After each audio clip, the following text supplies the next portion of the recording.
Welcome back to the First to Four. In our First to Four forums, did you know 39% of Americans have a side hustle, which is a secondary part-time job for more income? Here to explain more about this new business trend is business and intellectual property expert and lawyer Katie Charleston. Katie, welcome to the show. It's great to have you. So why have side hustles become so popular recently? I think side hustles have become so popular because it's an additional way to generate income. And it's something that many people are able to do without much involvement themselves, right? They're able to autopilot some sort of sale of service or a product without having to do anything during the normal 9 to 5 business hours.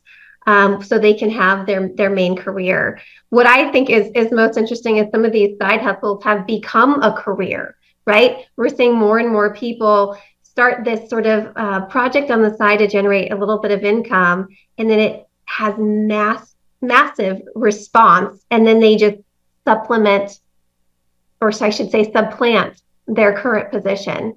And Katie, how can someone get into a side hustle if they haven't before? I think there are a lot of groups around now, especially on social media. So on Facebook, Instagram, there are business coaches that are now focusing on side hustles. There's groups you can join with tips and tricks to set up a side hustle. So I think the information is out there. It's just, it's sort of the onus is on the person to take the initiative to get out there and find it.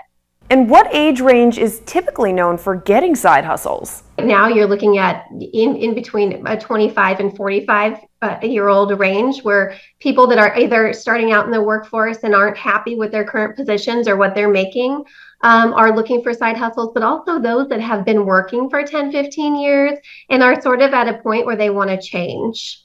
Can side hustles potentially conflict with your main hustle? How can people avoid that? It's necessary to take steps to make sure you're not competing with your day job, right? And so if you're starting a side hustle, you should look at it as if it might be something that is in competition with your employer and whether or not there is an agreement in place. So look at those employment agreements that you signed, those employee handbooks, and see if there's anything out there about you having either a second job or competing with the business in any way to ensure that you're not. It might also be advisable to seek legal counsel to make sure that you're not violating any portion of your daytime job agreements.